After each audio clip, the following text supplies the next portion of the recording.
Flames roared through the mansion like a living monster. The night sky glowed orange, and smoke rolled upward, dark and thick, choking the air. People screamed, sirens wailed in the distance, and a crowd gathered outside the tall black gates of the Bradford estate. Through the smoke and chaos, a small figure broke through the line of bystanders, a young black girl in torn jeans and a dirty hoodie, her hair tied up messily, her face smudged with dust.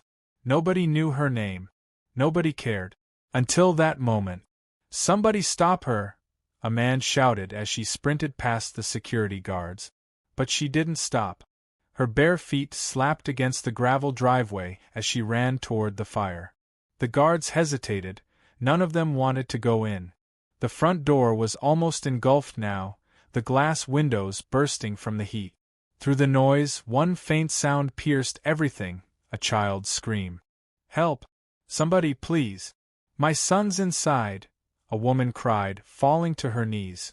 Her hands trembled as she pointed at the window on the second floor. The girl didn't think. She didn't wait. She wrapped her hoodie sleeve around her hand, broke a window open, and climbed in. The heat punched her face instantly, blinding her with smoke. She coughed, tears running down her cheeks. "Hey! Where are you?"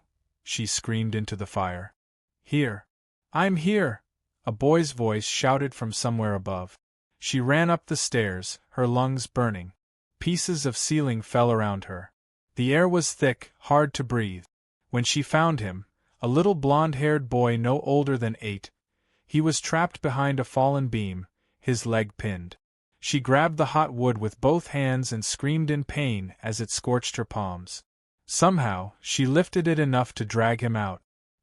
He clung to her neck as she ran back down, her clothes beginning to catch sparks. Outside, people stared as the girl appeared through the smoke, holding the billionaire's son in her arms. She stumbled out of the burning mansion, coughing and shaking. Firefighters rushed in to take the boy. The crowd gasped. Cameras flashed. For a moment, time froze. But what happened next would shock everyone, especially the boy's father. And that's where it all began. 3 weeks earlier, that same girl, whose name was Alyssa Carter, was sitting under a bridge near downtown Los Angeles, hugging her backpack like it was her last piece of life. The night was cold, and the traffic above her echoed through the dark. Her stomach rumbled, but she ignored it. She'd gotten used to being hungry. Alyssa had been homeless for almost a year. She'd lost everything when her mother died of pneumonia and her father disappeared soon after. She was only 17, but she'd seen more pain than most adults. Every day was a battle, to find food, to find a safe place to sleep, to stay invisible enough not to be harassed. That evening, she walked toward a nearby gas station, hoping to get a small snack from the trash or maybe convince the clerk to give her expired food. The clerk, a middle-aged man with a heavy mustache, noticed her approaching and frowned immediately. "Not again, girl," he said sharply as she entered. "You can't keep coming here begging. Customers don't like it." "I'm not begging," Alyssa said softly. "I just... out. Now." She lowered her head and walked back out. As she reached the parking lot, she saw a man in a suit step out of a shiny black car. He glanced at her and quickly looked away, like she was invisible. She was used to that. But what he did next stung. He turned to his little son beside him and whispered, "Stay close, son. Don't go near her." Alyssa's heart sank. She didn't want trouble, but those words followed her all the way back under the bridge that night. Don't go near her. As if she were dangerous. As if being poor was a disease.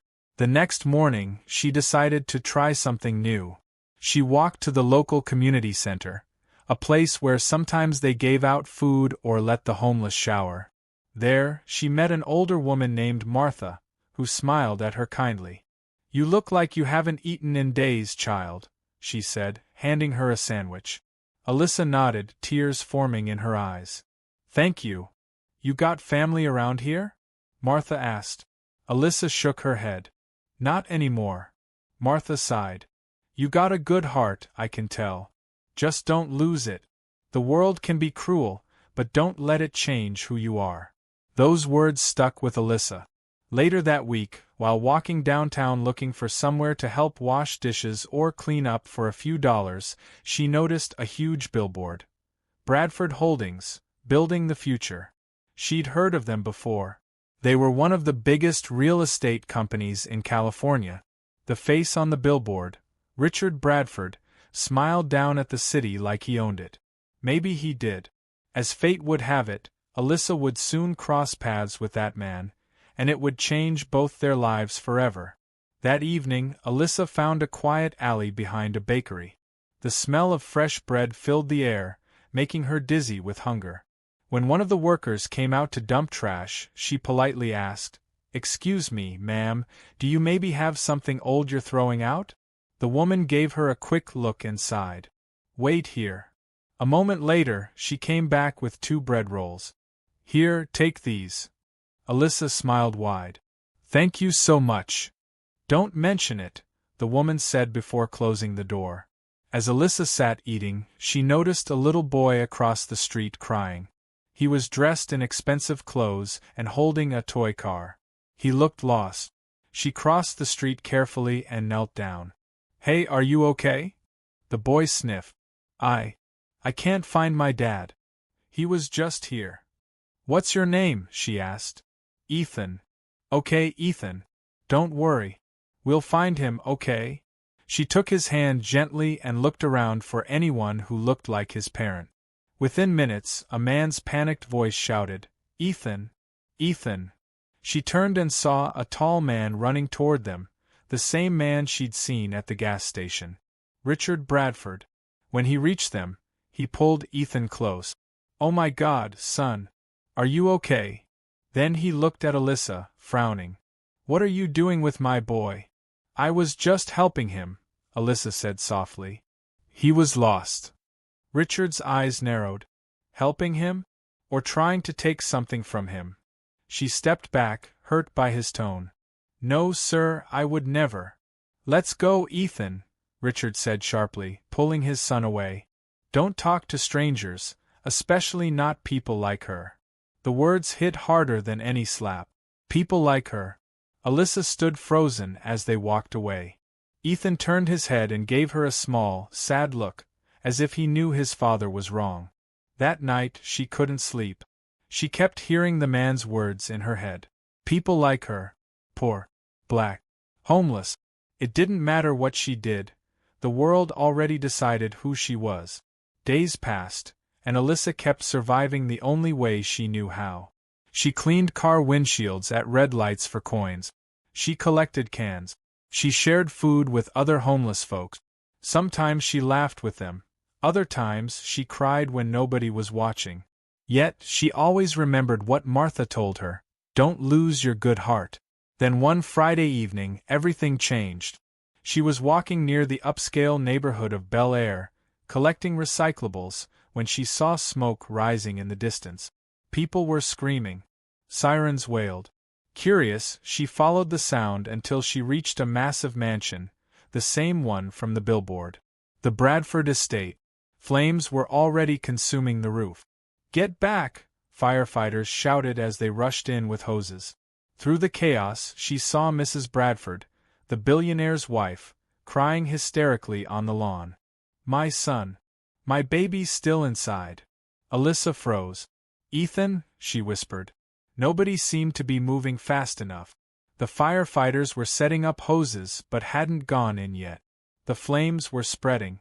And then she heard it, faint, terrified cries coming from the second floor. Without thinking, Alyssa ran forward. The guards tried to block her. "You can't go in there." She pushed past them. "There's a kid in there." The heat was unbearable. She tore off part of her sleeve, covered her mouth, and crashed through the window. Her heart pounded as she climbed through smoke and fire. She called Ethan's name over and over until she found him trapped under that burning beam. Every breath felt like knives. Every step was pain. But she refused to stop. She lifted. She pulled. She screamed. Finally, she got him free and carried him out. Flames caught her jacket. She tore it off. The front door collapsed behind her as she stumbled into the open air, gasping. Mrs. Bradford screamed and ran forward. Ethan! Oh my God! Alyssa fell to her knees, coughing. Her hands were burned, her face blackened by smoke. But she was alive, and so was Ethan. The firefighters rushed to take Ethan from her arms, wrapping him in a blanket. Cameras were already flashing as news crews arrived, drawn by the fire in the wealthy district. Richard Bradford came running up, his face pale with fear. "Ethan!" he shouted, grabbing his son. "Are you okay?" Ethan pointed weakly to Alyssa. "She saved me, Daddy. She saved me." Richard turned and looked at her, his eyes wide, his mouth half open. Recognition dawned on his face. It was her, the homeless girl he had insulted days ago. The one he told his son to stay away from. For a long moment, he couldn't speak. Alyssa tried to stand, but her knees gave out. Paramedics rushed to help her, placing an oxygen mask over her face. Richard just stood there, frozen between pride and shame. Reporters swarmed around, asking questions. Then suddenly, one of the firefighters shouted, "There's still someone inside, a worker trapped in the back." Alyssa's head snapped up. She tried to remove the oxygen mask. "I can help," she rasped. The paramedic held her down. "You can't go back in there, miss. It's too dangerous." But Alyssa's eyes were already fixed on the burning mansion. Her body trembled, but something deep inside her refused to stay still. And before anyone could stop her, she broke free. She ran straight toward the flames again. Everyone screamed. And that was the moment that changed everything. The crowd screamed as Alyssa disappeared into the flames once again. Smoke swallowed her whole, turning her small frame into a shadow. Firefighters cursed and ran toward the entrance, but the heat was so strong it forced them back. "She's going to die in there," one of them shouted, shielding his face from the blast of heat. Mrs. Bradford clung to her husband, sobbing uncontrollably. "Richard, do something. She saved Ethan. She saved our son." Richard couldn't move. His eyes stayed fixed on the fire. The guilt hit him like a punch in the chest. Just a few days ago, he'd told his son not to go near that girl, called her people like her. And now, that same girl had run into his burning mansion, twice. "Get a hose on that east wing," a firefighter yelled.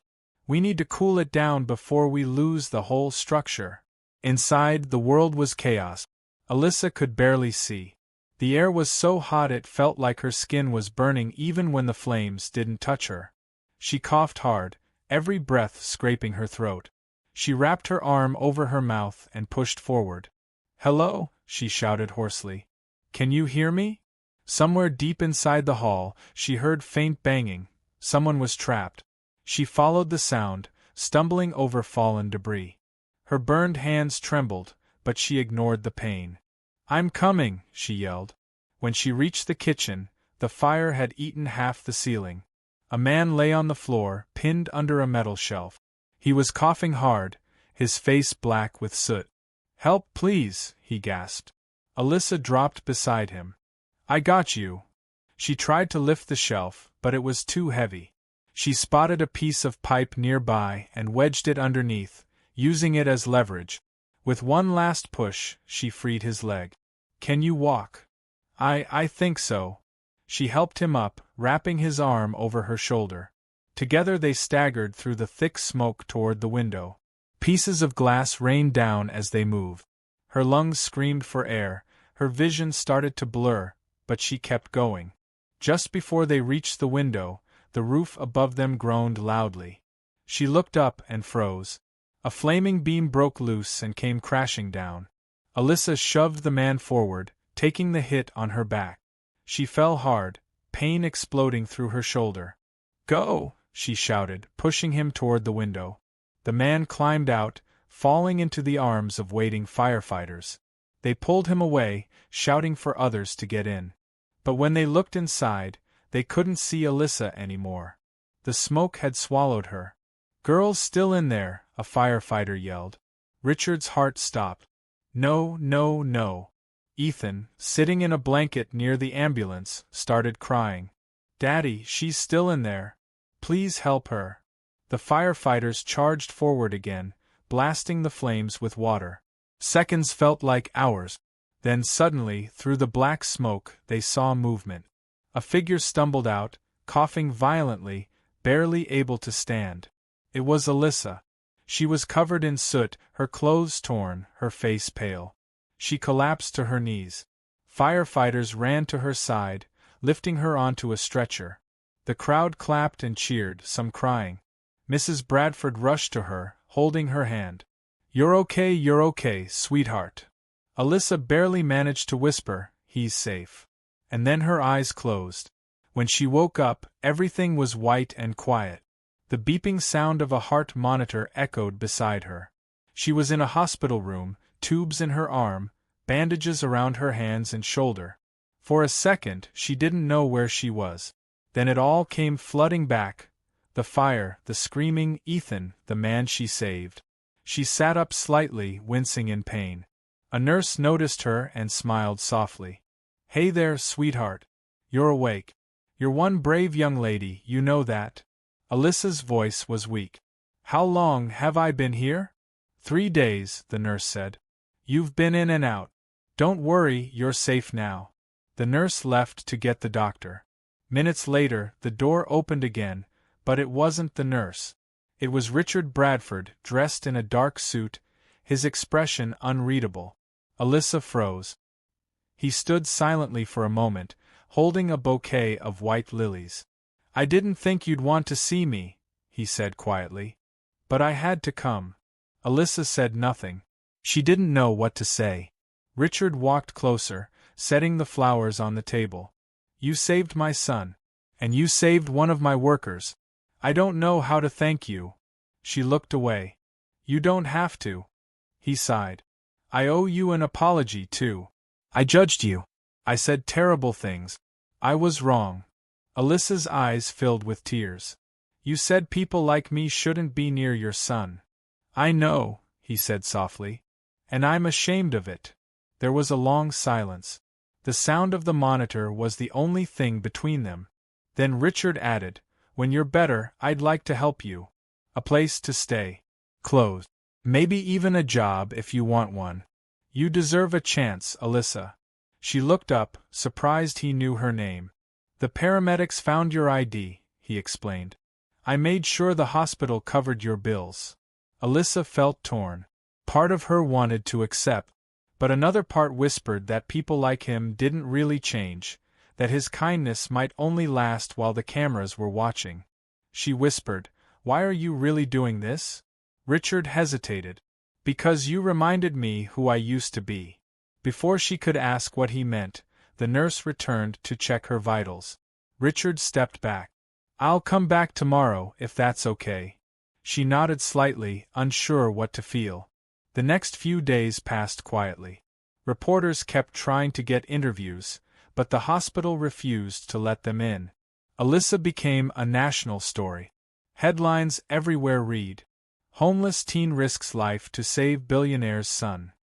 "Hero girl challenges America's prejudice." Some people called her an angel. Others said it was all luck. Meanwhile, Richard Bradford's public image began to shift. People praised him for offering to support her, though some accused him of trying to buy forgiveness. One night, a nurse brought Alyssa a phone. "Someone's been waiting to talk to you," she said. Alyssa took the call. "Hello?" A familiar voice spoke softly. "Alyssa? It's Martha."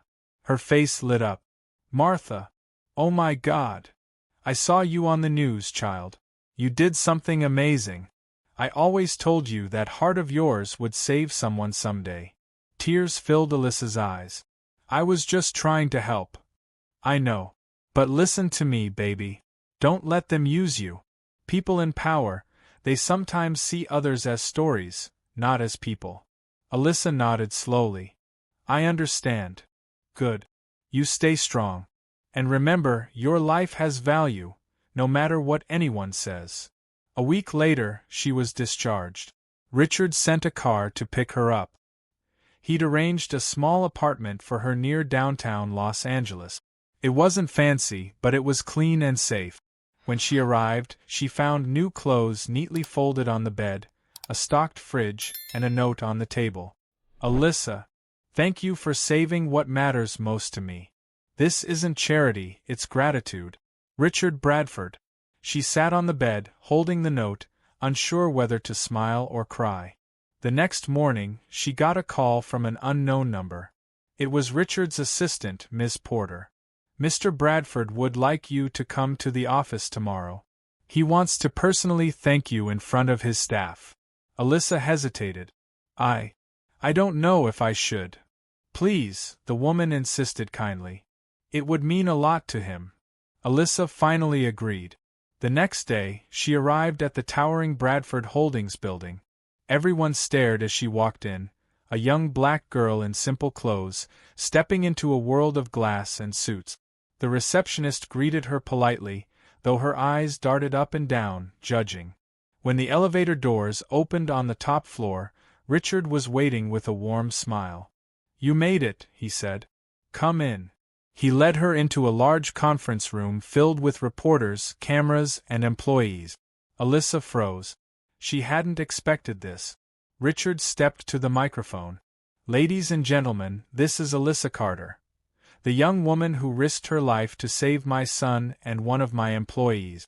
Today, I want to announce that Bradford Holdings will be launching a new program to support homeless youth, in her honor. The room applauded. Cameras flashed. Alyssa felt dizzy. She smiled awkwardly, but deep down, something didn't feel right.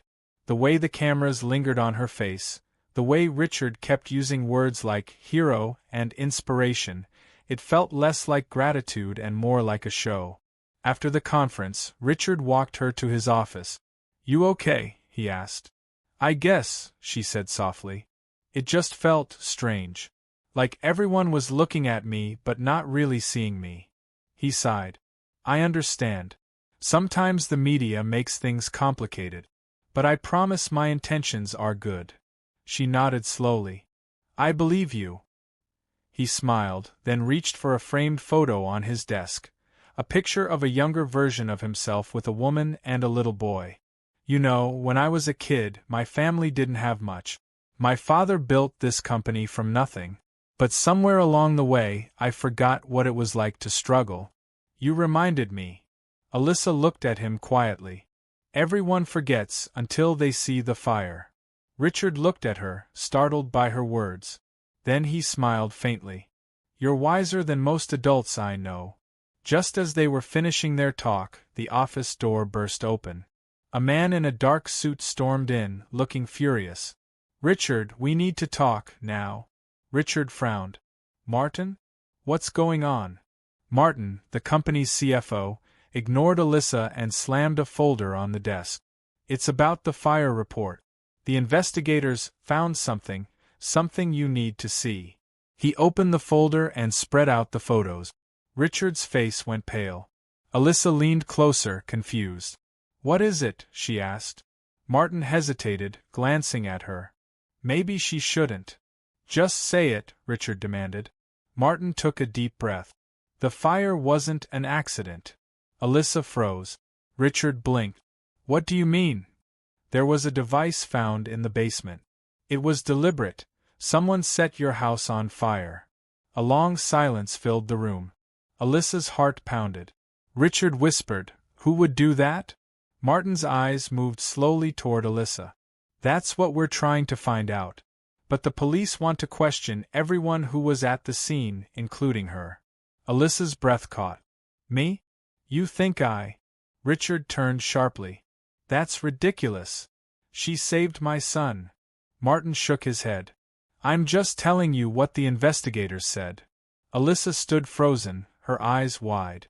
You think I started that fire? Nobody spoke, and in that heavy silence, the trust between them began to tremble. The room went silent. Alyssa's heartbeat sounded louder than anything else. The accusation hung in the air like smoke, choking her. Wait, she said softly, her voice trembling. You think I had something to do with that fire? Martin cleared his throat. Miss Carter, I didn't say that. I said the police need to question everyone who was there. Richard slammed his hand on the table. That's absurd. She saved Ethan. If not for her, my son would be dead. I'm not saying she did it, Martin said calmly. But you have to admit it's strange. A homeless girl just happens to be near your property the night it burns down? The investigators have to consider every angle. Alyssa's chest tightened. You think I would risk my life running into that fire if I started it? Richard turned to her, his face full of anger and disbelief, not toward her, but toward the situation. No. No, I don't believe that. Not for a second. Martin crossed his arms. It's not about what you believe, Richard. It's about what the evidence says. What evidence? Richard shot back. Tell me what they have. Martin hesitated. They found traces of gasoline near the back entrance. The security cameras caught someone walking toward that area about 10 minutes before the fire started. The footage is blurry, but it looks like... He stopped. Looks like who? Richard demanded. Martin exhaled. It looks like her. Alyssa's mouth fell open. That's not true. I wasn't even near the house before the fire. I was outside the neighborhood collecting cans. I didn't go there until I saw smoke. Richard shook his head.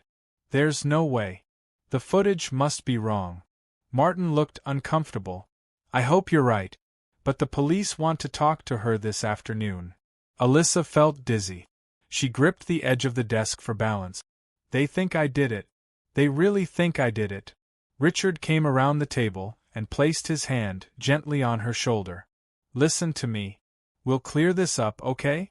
I'll call my lawyer. You're not alone in this. But Alyssa stepped back. No. I don't want your lawyer. I didn't do anything wrong. I'll talk to them myself. Alyssa, don't. But she was already walking toward the door, her eyes glassy with tears. Outside, the world felt colder. The reporters that had once called her hero were now asking new questions. Is it true the fire was arson? Did you know the family before that night? Were you looking for money? She covered her face and pushed through the crowd, refusing to answer. When she reached the street corner, she leaned against a wall and finally let herself cry. How quickly people change. 1 week ago they were praising her. Now they were whispering that she might be a criminal. She took a deep breath and whispered to herself, You know the truth, Alyssa. You know you didn't do it. Still, fear gnawed at her. The system wasn't kind to girls like her. She'd seen enough news stories to know how easily the world could turn on a poor black girl with no family and no money. That afternoon, 2 police detectives visited her apartment. One of them, Detective Harris, was tall, with a sharp jaw and piercing blue eyes. The other, Detective Ramirez, was younger and kinder-looking. Alyssa Carter? Harris asked as he showed his badge. Yes, she said quietly. We'd like to ask you some questions about the Bradford fire. She nodded and let them in. They sat at the small table by the window. Where were you before you entered the Bradford property that night? Ramirez asked gently. I was walking near Bel Air, collecting cans. Then I saw smoke and heard people screaming. That's when I ran toward the fire. Harris scribbled something on his notepad. And you had no connection to the Bradford family before that? Alyssa hesitated. I met them once, by accident. I found their son when he got lost downtown.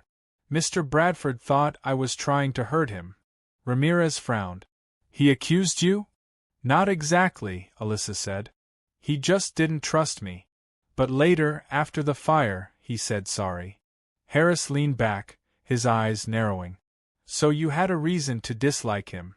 Alyssa stared at him, shocked. What? No. I didn't hate him. People don't always admit it, Harris said coldly. You'd be surprised how often anger leads to revenge. Ramirez shot him a warning look. Detective, let's stay focused. They continued questioning her for nearly an hour, where she lived, who she knew, what she was doing before and after the fire. Alyssa answered everything honestly. At the end, Ramirez closed his notebook. Thank you, Alyssa. We'll review the footage again. Try not to worry. But Harris wasn't finished. As he stood up, he said, "If you remember anything else, you'd better tell us before we find it ourselves." After they left, Alyssa sat at the table for a long time, staring at the floor. She whispered to herself, "They don't believe me."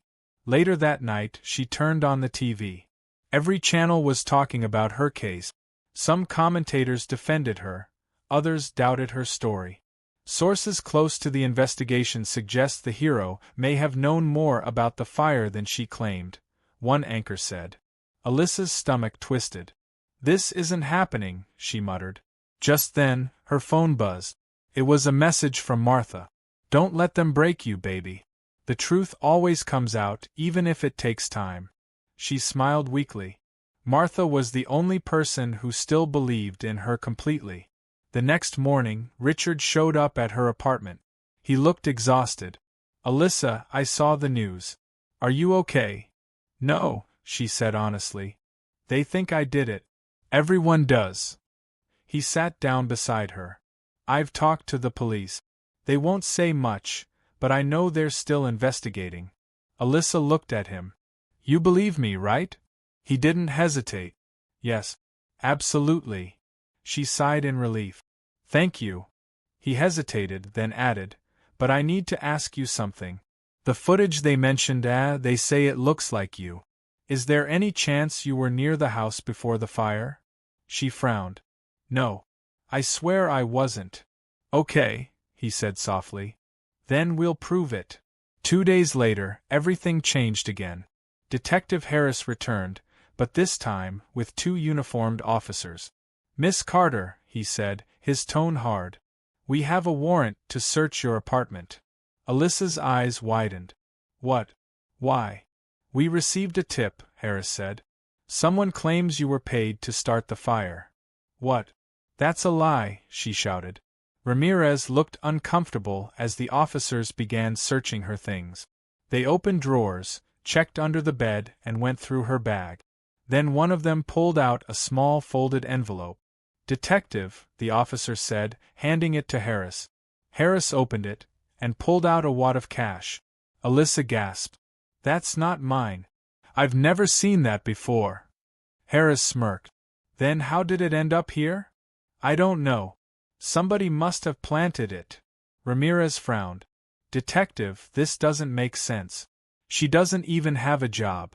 Where would she get that kind of money?" Harris shrugged. "Maybe from whoever paid her to do it." Alyssa's voice broke. "You're trying to make me look guilty." Harris looked at her coldly. "No. We're just following the evidence." They left a few minutes later, taking the envelope with them. Alyssa sat on the floor, shaking. It was clear now, someone was trying to frame her. The next day, the story exploded across every media outlet. Hero turned villain? Police find cash in fire rescue girl's apartment. Her name was everywhere. Reporters camped outside her building. People online called her a liar, a fraud, a thief. Richard tried to protect her, but even his PR team told him to distance himself until the investigation was over. Alyssa felt completely alone.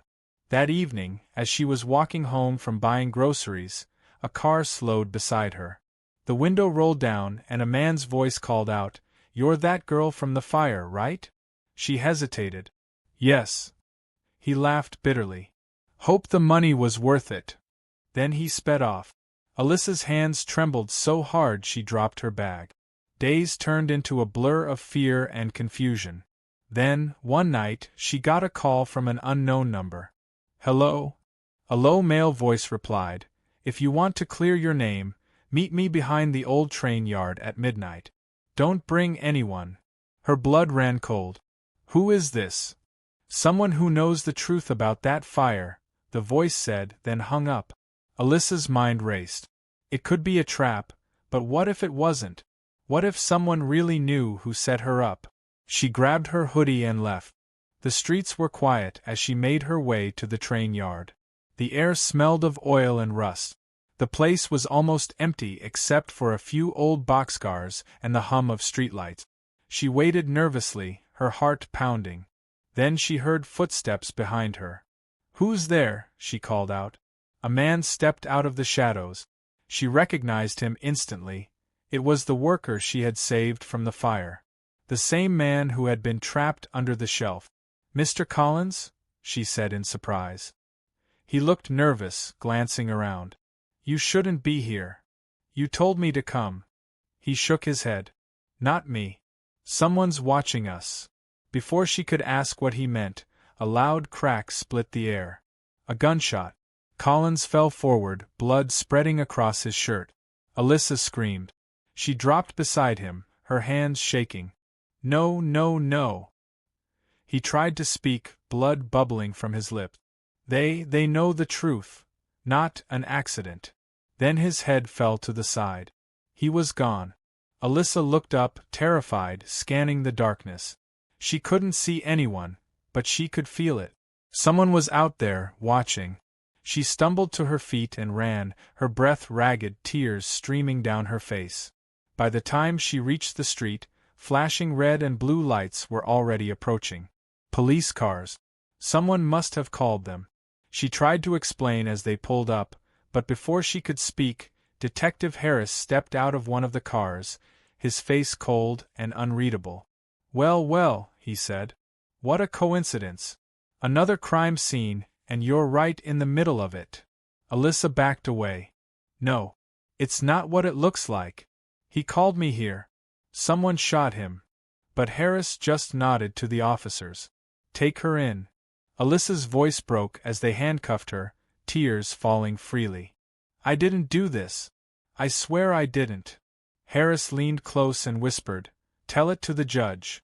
As they drove away, she looked out the window, watching the train yard fade into the night, her mind spinning with fear, grief, and confusion. Someone had set her up. Someone powerful. And whoever it was, wasn't done yet.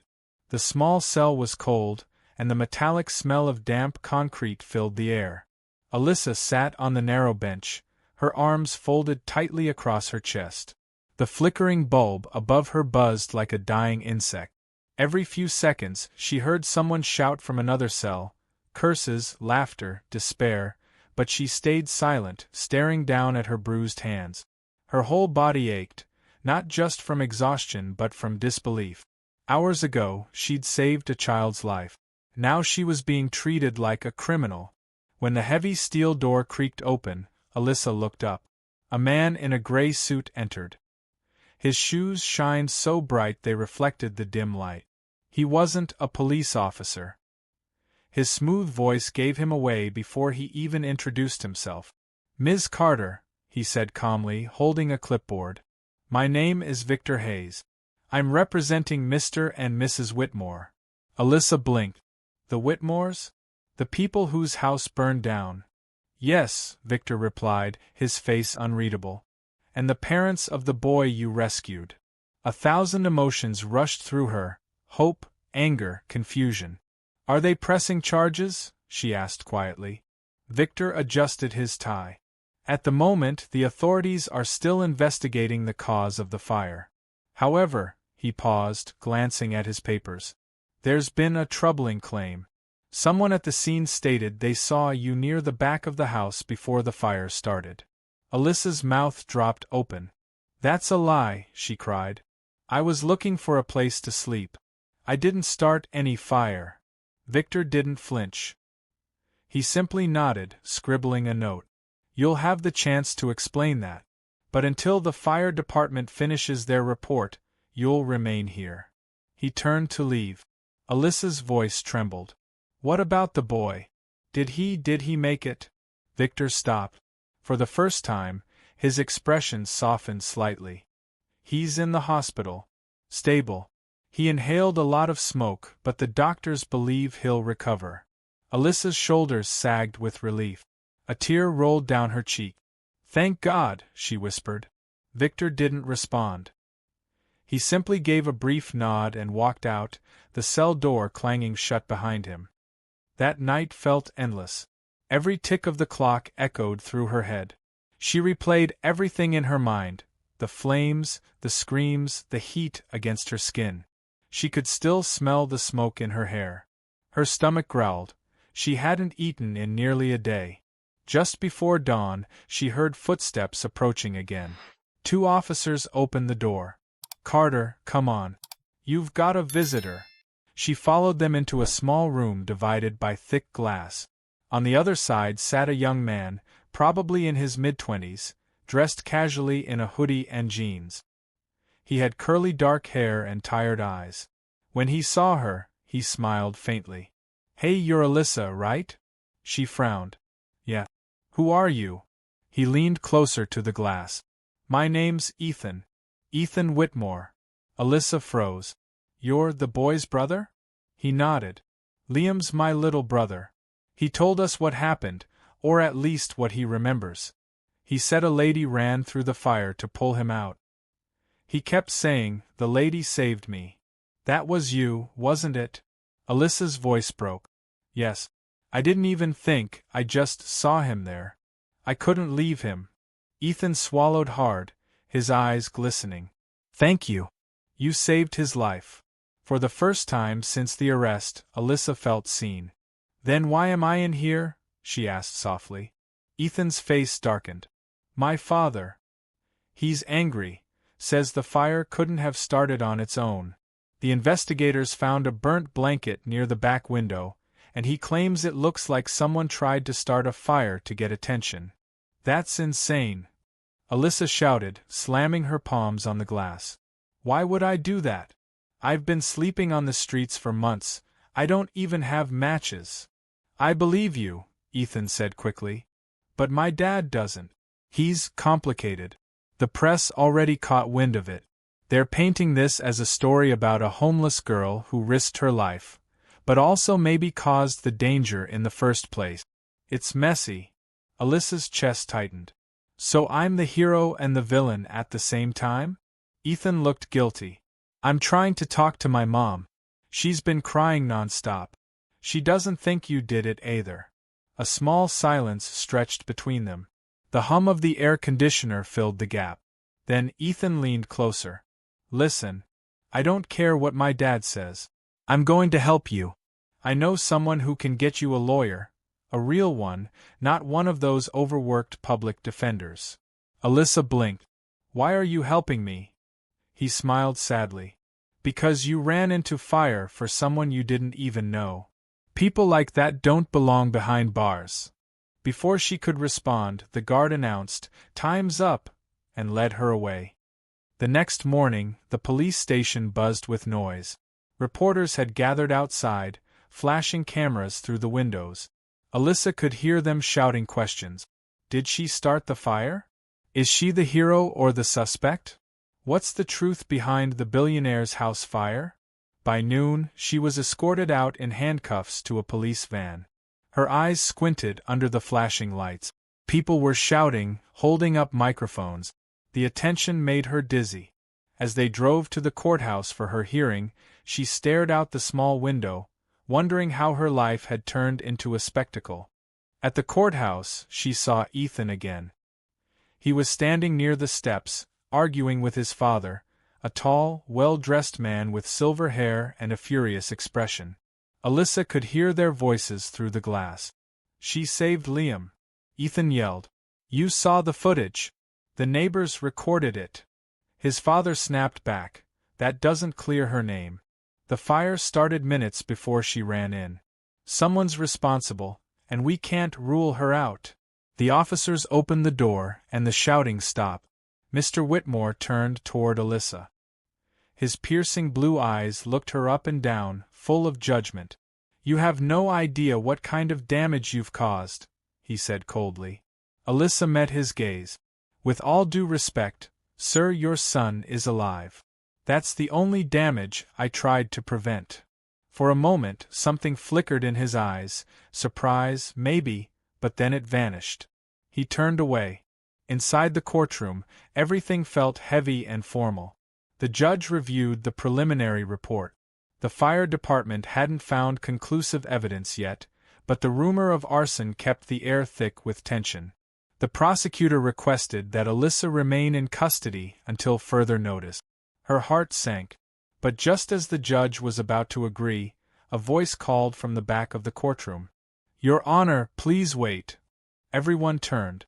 Ethan stood there, holding a USB drive. I have footage from the security cameras across the street. They were automatically backed up to the cloud before the fire destroyed the local system. Murmurs filled the room. The judge motioned for the bailiff to take it. The video played on a small monitor. The footage showed Alyssa sitting quietly by the fence, far from the house. Then suddenly, a light flashed inside the mansion, fire erupting in a distant window.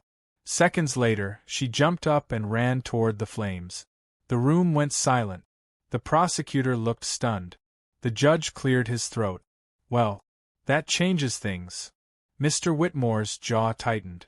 Ethan glanced at Alyssa and gave her a small nod. The judge sighed. Given this evidence, Ms. Carter will be released pending full investigation. No charges at this time. The gavel struck. Alyssa covered her face, shaking with relief. Outside the courthouse, reporters swarmed her again. Questions flew from every direction, microphones thrust into her face. Alyssa, how does it feel to be free? Do you think the Whitmores owe you an apology? Will you sue? Ethan pushed through the crowd to reach her. Come on, let's get you out of here. He led her to his car and drove her away from the chaos. They stopped by a quiet park. Alyssa stepped out and took a deep breath. The air was crisp, filled with the scent of wet grass. For the first time in days, she felt like she could breathe. Ethan leaned against the car. I'm sorry you had to go through that. My dad, he doesn't trust easily. She nodded. Rich people never do. They think we all want something from them. Ethan hesitated. He's not all bad. He just lost a lot of people's trust over the years. Business partners, investors. He's scared of being used. Alyssa sighed. And I'm the easiest person to blame. They sat in silence for a moment. Then Ethan spoke again, softly. There's something I didn't tell you. My brother. He keeps asking for you. He says you're his guardian angel. Would you come see him? Alyssa hesitated. Part of her wanted to run far away. She'd had enough humiliation for a lifetime. But another part of her wanted to see the boy she'd saved, to make sure he was really okay. Finally, she nodded. Okay. But only to see him. Nothing else. Ethan smiled. That's enough. When they arrived at the hospital, the nurse led them to Liam's room. The little boy was sitting up, his arm bandaged, smiling weakly when he saw her. You came, he said softly. Alyssa smiled back. Of course I did. Liam reached for her hand. Thank you for saving me. Tears filled her eyes. You don't need to thank me, kid. Just get better. As she sat beside him, she noticed something strange. Mr. Whitmore standing in the doorway, watching silently. For a moment their eyes met. He didn't say a word. Then he turned and walked away. Something about that look unsettled her. There was fear in his expression, not of her, but of something else. Alyssa turned to Ethan. What's wrong with your dad? Ethan hesitated, then lowered his voice. There's something he's not telling anyone about that fire. I think he knows who started it. Alyssa froze. What do you mean? He looked toward the hallway, then back at her. Because I overheard him last night, arguing with someone on the phone. He said, if this gets out, everything's over. A chill ran down Alyssa's spine. The fire, the accusations, the strange behavior, it all suddenly seemed connected. And in that moment, she realized the real danger wasn't over. It was just beginning. The air in the hospital hallway was thick with silence. Alyssa's heart thudded in her chest as Ethan's words echoed over and over again. He said, if this gets out, everything's over. Those words crawled under her skin like ants. She glanced toward the door where Mr. Whitmore had been standing moments ago.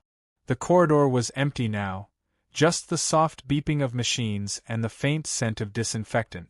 What do you mean by that, Ethan? She whispered, her voice trembling slightly. He rubbed the back of his neck. I don't know exactly. But last night I couldn't sleep. My dad was in his office, pacing and shouting at someone on the phone. I only caught bits and pieces. He said something about insurance, reputation, and taking care of it quietly. Alyssa frowned. Insurance? You think he… Ethan shook his head quickly. I don't want to believe that. But the way he's acting, it's like he's hiding something big. Maybe he's covering for someone. She sat back in the chair beside Liam's bed, her stomach twisting. The idea of the billionaire deliberately hiding the truth, maybe even letting her take the blame, made her feel sick. Liam stirred in his bed, looking between them. What's wrong? He asked sleepily. Alyssa forced a smile. Nothing, sweetheart. Go back to sleep. He nodded and turned on his side, closing his eyes. Alyssa watched him for a moment, then leaned closer to Ethan. If what you're saying is true, we need to find out what he's hiding. Because if this goes public the wrong way, I could end up back in jail, or worse. Ethan nodded slowly. I'll help you. But we have to be smart. My dad has connections everywhere. Police, lawyers, even people in the media. If he's covering something up, he'll bury it deep. Alyssa looked out the window, watching the city skyline fade behind sheets of rain. Then we dig deeper. 2 days later, Alyssa and Ethan met in a small diner on the edge of town. It was the kind of place where nobody cared who you were as long as you paid for your coffee. The neon sign outside flickered, open, in tired red letters. Ethan slid into the booth across from her, setting down his phone. I've been going through my dad's files, he said quietly. He keeps everything backed up on the family's private server. I found something weird, a set of security logs from the night of the fire. Some footage is missing. Alyssa's brow furrowed. Missing? Like deleted? Yeah. Between 9:45 and 10:10 p.m. That's exactly when the fire started. Every camera that faces the garage and the side garden went black. Alyssa leaned forward. Could someone have cut the power? Ethan shook his head. Not likely. The system has a backup battery. It only goes dark when footage is manually erased. The waitress came by with 2 cups of coffee. Alyssa barely touched hers. So you think your dad erased them? Ethan hesitated. I'm not sure. But I found something else. He wired a large sum of money, $50,000, to a private contractor 3 days before the fire. The payment note said maintenance and preparation. That's not normal. We have an entire staff for maintenance. Alyssa's pulse quickened. Do you know who that contractor is? Ethan nodded, scrolling through his phone. A man named Hank Morris. Former electrician. Fired from our company last year for theft. That sounds suspicious, Alyssa muttered. Ethan sighed. It gets worse. I checked, and Hank's address is only a few blocks from the burned house. They stared at each other, the air between them heavy. Alyssa finally said, We need to talk to him. Ethan looked nervous. That's risky. If my dad's involved in something shady, Hank might be too. And if he finds out we're asking questions. I've lived on the streets, Ethan, Alyssa interrupted. I've been in worse places than a man's house. If this is the only way to clear my name and find the truth, I'm not backing down. Ethan studied her for a moment, then nodded. Okay. But I'm going with you. They found Hank's house on the outskirts of town, a rundown single-story home with peeling paint and a broken mailbox. A rusted pickup truck sat in the driveway. Ethan parked down the street. You sure about this? He asked. Alyssa nodded, pulling up her hood. Let's go. They walked up the short path to the front door. Alyssa knocked once, twice. After a few seconds, the door creaked open. A man in his late 40s stood there, his hair greasy, his eyes red from lack of sleep. What do you want? He grunted. Alyssa stepped forward. Are you Hank Morris? Who's asking? Ethan showed him a photo on his phone, a screenshot of the payment record. You took this transfer from my father, Richard Whitmore. We need to know what it was for. Hank's eyes darted nervously. I don't know what you're talking about. Get off my porch. He tried to close the door, but Alyssa wedged her foot in the gap. Don't lie. You were paid before the fire. The footage shows someone near the garage before it all started, and you erased the tapes, didn't you? Hank's face tightened.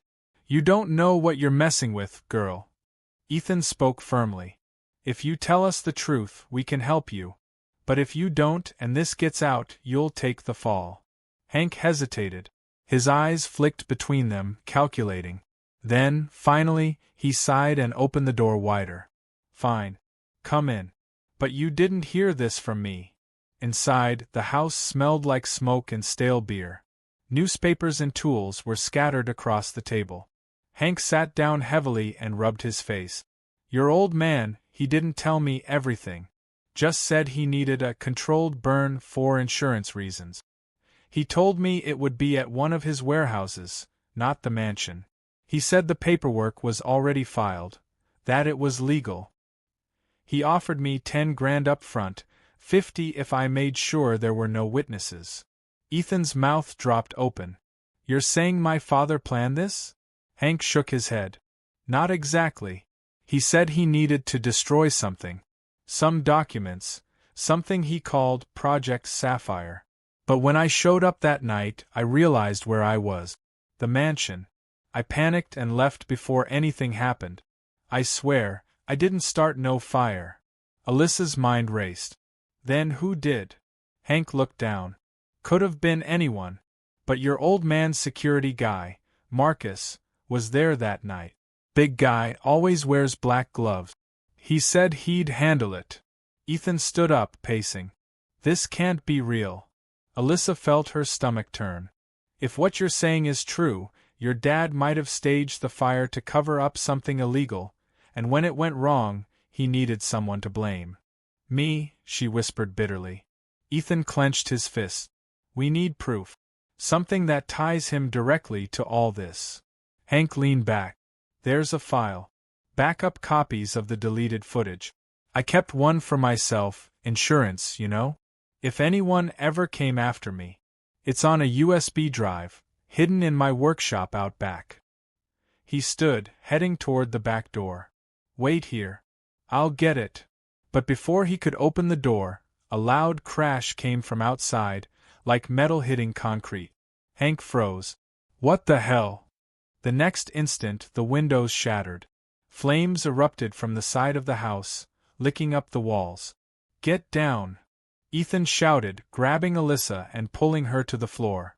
The heat hit them like a punch. Hank stumbled toward the back door, shouting, My workshop! The drive! But as he opened the door, a burst of fire engulfed the frame. He screamed, stumbling back. The flames spread too fast. Someone had poured accelerant outside. Alyssa coughed, covering her mouth. We have to get out. Ethan grabbed her hand. Together they crawled toward the front. Smoke filled the room, thick and choking. The exit was half blocked by falling debris. They rammed their shoulders against the door until it burst open, stumbling into the night. Behind them, the house was fully ablaze. Hank stood by the window, shouting something they couldn't hear. Then the roof caved in with a deafening crash. Alyssa screamed. Ethan pulled her back just as the fire swallowed the house. Fire sirens echoed in the distance. They stood in the street, coughing, watching the inferno. Alyssa's face was pale. Ethan, that wasn't an accident. He looked at her, eyes wide with fear. Someone didn't want him to talk. Alyssa turned toward him, her voice shaking. And now they'll come for us. In the orange glow of the fire, Ethan pulled something from his pocket. A small, half-melted USB drive that Hank must have pressed into his hand in those final moments. Alyssa stared at it, realizing it might be the only proof left. The truth was burning, and they were running out of time to save it. The next morning, the world seemed to have gone quiet, that kind of eerie silence that comes after a storm, when everything looks normal on the surface, but underneath, something heavy still lingers. Alyssa sat by the small window in her cell, staring at the pale light breaking through the clouds. Her mind was racing, but she kept coming back to one thing: the truth. She could still hear Daniel's voice from the night before, whispering through the bars, "You don't know the whole story. My dad's hiding something." Those words had been spinning in her head all night like a broken record. She replayed every moment from the fire, the screams, the flames, the boy's fear, and then the way the fire investigators had looked at her like she was some kind of monster.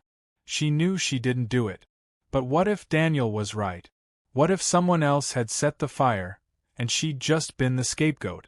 A loud buzz echoed down the hall, snapping her out of thought. The cell door opened. "Carter, you've got a visitor," said Officer Martinez. Alyssa's heart jumped. "Who is it?" "Didn't say. But they're dressed fancy." Alyssa followed him to the visiting room, and when she saw who was waiting there, her breath caught in her throat. It wasn't Daniel this time. It was Richard Whitmore, Daniel's father, the billionaire himself.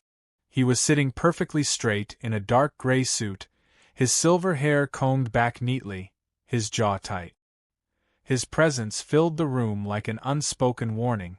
When his eyes met hers, there was no warmth, only a kind of controlled calm that made her feel small.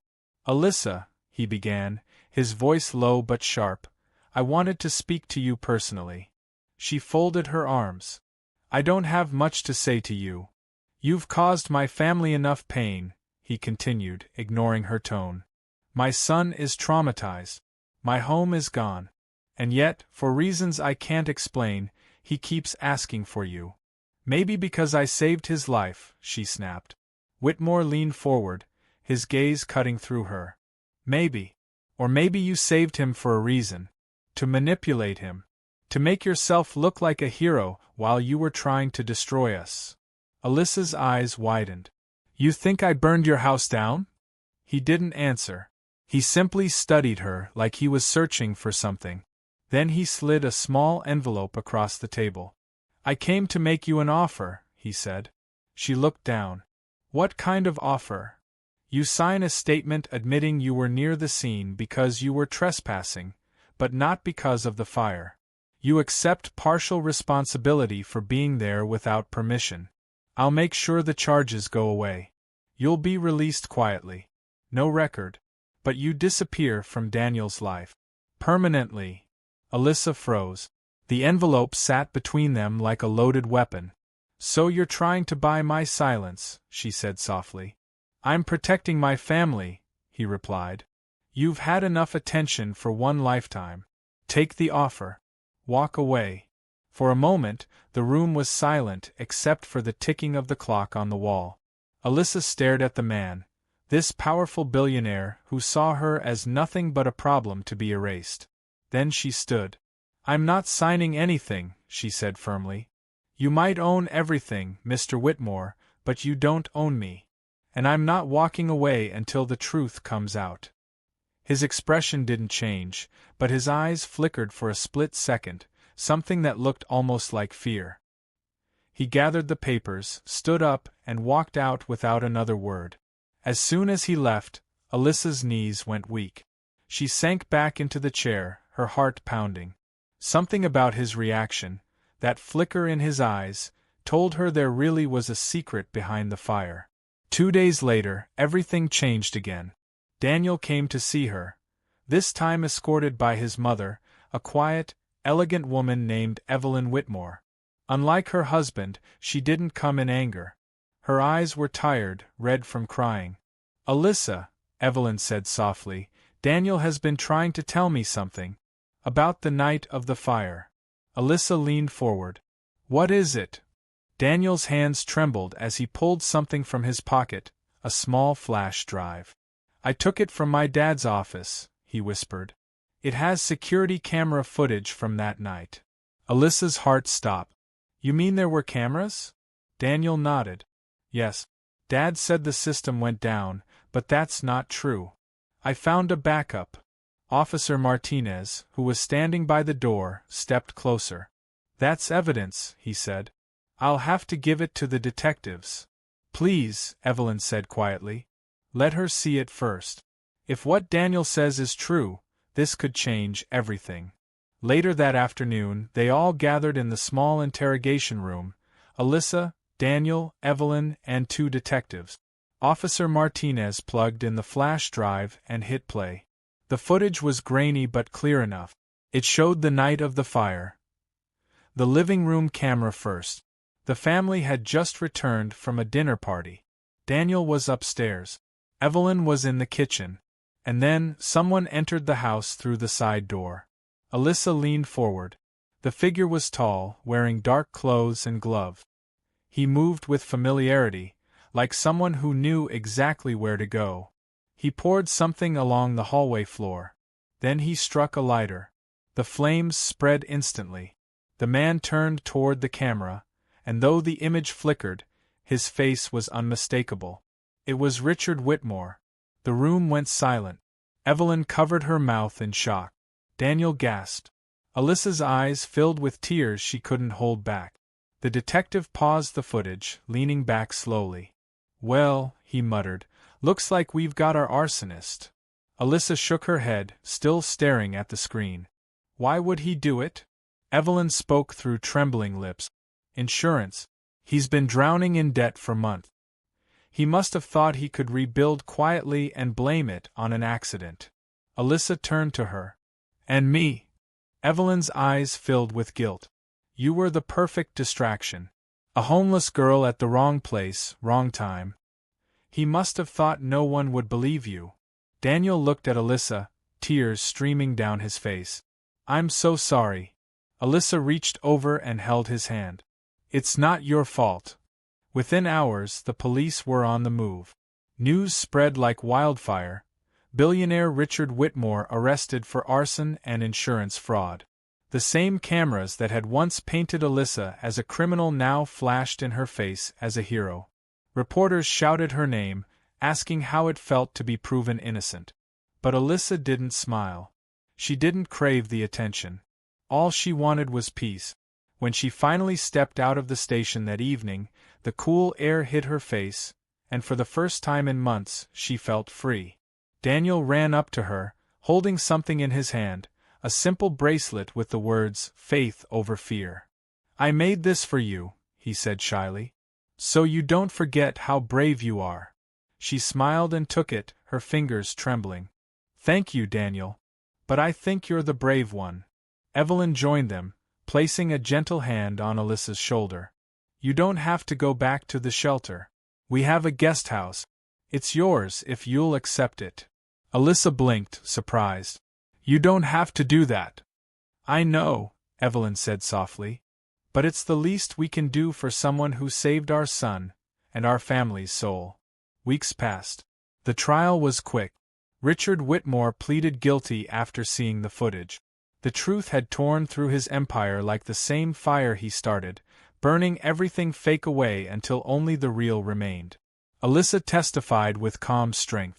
She told her story simply, honestly, without bitterness, and when the verdict came, guilty on all counts, she didn't feel triumph. She just felt closure. Outside the courthouse, cameras flashed again. Reporters shouted her name, calling her the homeless girl who saved a billionaire's son. But when one reporter asked her what she wanted now, she smiled softly and said, "I just want a chance to live." Months later, Alyssa stood in front of a small community center downtown. The sign above the door read, "The Phoenix House for Youth Without Homes." Inside, children laughed. Volunteers sorted donated clothes. And at the front desk sat Alyssa, no longer in ragged clothes, no longer invisible. She had started the center with the help of Evelyn and Daniel, using part of the insurance payout the Whitmores had given her as a thank you. One afternoon, Daniel came running into her office, now taller, brighter, carrying a newspaper. "You're on the front page again," he said excitedly. Alyssa laughed. "Oh no. What did they say this time?" He grinned. "They called you the girl who walked through fire." She smiled, looking out the window where the sun poured across the city. "I guess we all have to walk through fire sometimes," she said. "But it's what we do after that matters."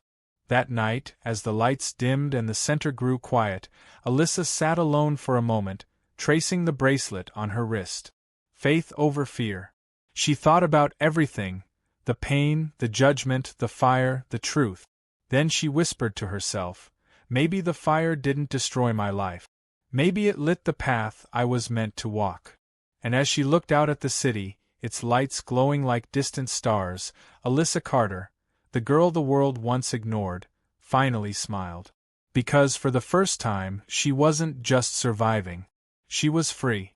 If you believe stories like this deserve to be heard, make sure you hit that subscribe button and turn on notifications, because every new video we share brings the truth to light. Don't stop here, keep watching and stand with us against racism. Thank you for watching to the end.